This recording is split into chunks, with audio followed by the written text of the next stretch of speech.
आप सभी को राधे राधे। कार्तिक महीना चल रहा है जैसे आप सबको पता है, और मैं कार्तिक महीने में सुबह ब्रह्म मुहूर्त में उठ के पूजा करती हूँ। तो आज सोचा अकेले अकेले पूजा करने से अच्छा है आप सबको अपने साथ ज्वाइन करके पूजा करी जाए। सबसे पहले आप सबको मेरी प्यारी बहनों को, भाभीयों को हैप्पी करवा चौथ। चलो पहले पूजा कर लेते हैं कार्तिक महीने की। आज बस मन का आप सबके साथ अपनी वीडियो को शेयर करने का कि अकेले अकेले मन नहीं करता पूजा करने का। सोचा इस बहाने से थोड़ी सी एनर्जी आ जाएगी। जो बाहर बैठे अंधेरा हो रहा है इसलिए थोड़ी सी वीडियो ऐसी ही आएगी।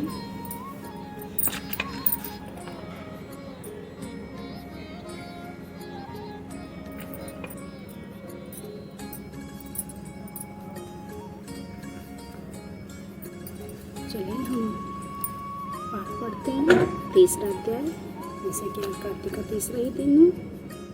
सत्यभामा बोली, हे भगवान, आप काल स्वरूप है और काल के संपूर्ण भाग समान है, तब फिर कार्तिक मास की क्या क्यों श्रेष्ठ है। हे देव, सब तीर्थों में एकादशी और सब महीनों में कार्तिक का महीना आपको प्रिय है। श्री कृष्ण बोले, हे कांते, तुमने अच्छे प्रश्न के एकाग्रचित होकर बेन के पुत्र और प्रथु और महिष से नारद का संवाद सुनो। जिसे बोल पहले प्रथु ने नारद से पूछा, तब नारद जी ने कार्तिक मास की श्रेष्ठता कही। नारद जी बोले, पहले सागर का पुत्र शंख नामक राक्षस त्रिलोकी के मंथन में समर्थ हुआ। उसने संपूर्ण देवताओं को जीत स्वर्ग से निकालकर इंद्रादि संपूर्ण लोकपालों के अधिकार अपने हाथ में कर लिए। सब देवता उसके भय के मारे अपने अपने स्त्री पुत्र आदि लेकर बहुत वर्ष पर्यंत समेरु पर्वत की गुफाओं में वास करते रहे। जब देवता गुफाओं में रह रहे थे तब शंकासुर ने विचार किया, मैंने देवताओं को जीत लिया है तो भी वे बलवान मालूम होते हैं। हाँ, अब जान पड़ा कि वे सब वेद मंत्रों से युक्त हैं, इनसे उनके वेद मंत्रों का हनन करने से सब बलहीन हो जाएंगे। ऐसा विचार कर असुर विष्णु भगवान को नींद से ग्रस्त देख स्वयं भू ब्रह्मा जी के लोक में जाकर वहां से वेदों को तत्पर हुआ। तब वे उसके भय के मारे यज्ञ तंत्र मंत्र और बीज समेत जल में प्रवेश कर गए। तब वे शंखासुर भी उन्हें ढूंढता हुआ समुद्र के भीतर विचरने लगा, परंतु वे वेद एक स्थान पर कहीं भी प्राप्त न हुए। पीछे से ब्रह्मा जी सब देवताओं को संग ले और पूजा की सब सामग्री इकट्ठा कर बैकुंठ में विष्णु भगवान की शरण में गए।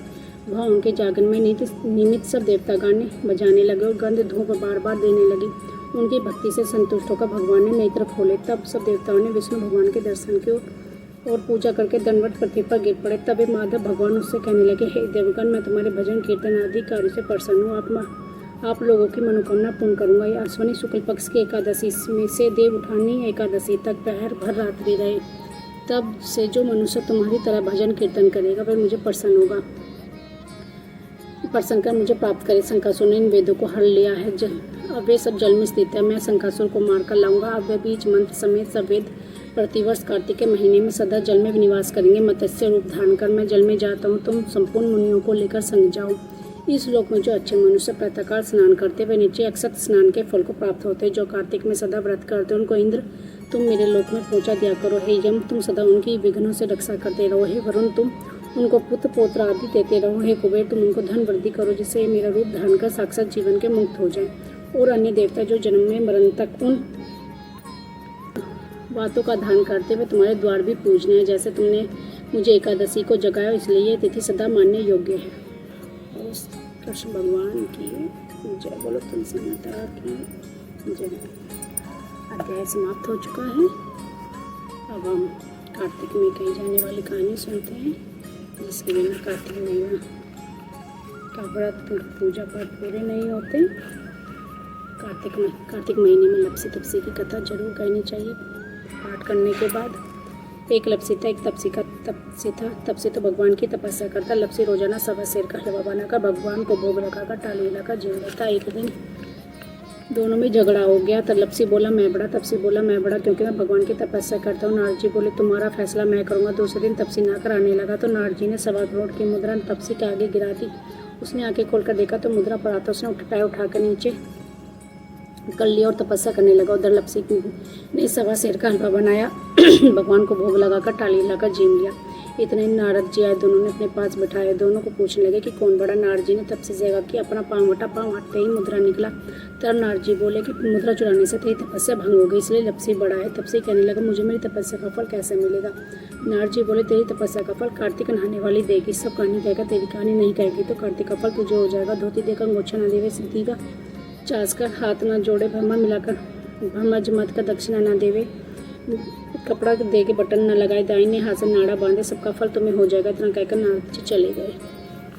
लिसा महारानी नमो नमो, हरि की पटरानी नमो नमो, तुलसानी कार्तिक के महीने हुई मेरी पूजा, हमें हुई पटरानी तुलसा महारानी नमो, ओ हरि की पटरानी नमो नमो।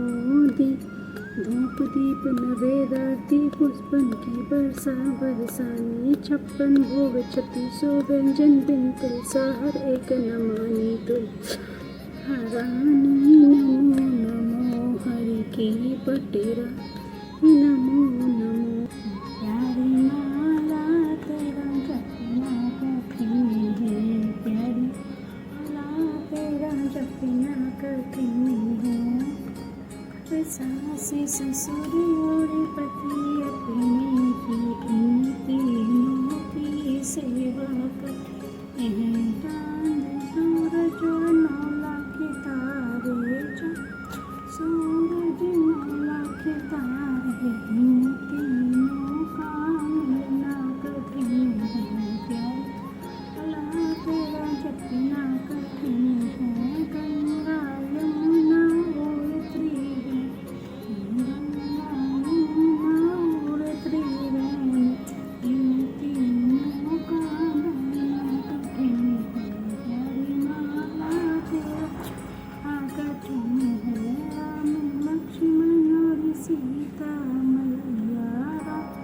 लक्ष्मण और सीता मैया, इन तीनों के दर्शन करते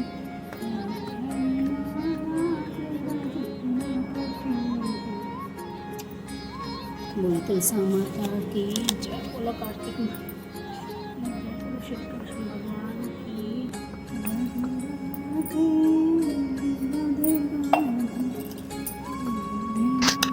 आकाश दीप दान जरूर करना चाहिए कार्तिक महीने में।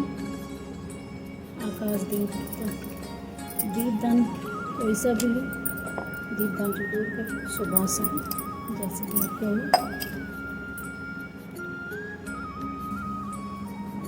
दीपदान कर दिया है और हमारी पूजा समाप्त हो चुकी है। अगर आप मेरे साथ पूजा में जुड़ना चाहते हैं तो प्लीज़ मुझे कमेंट करके ज़रूर बताएं, हम एक साथ पूजा करेंगे, लाइव आ जाएंगे।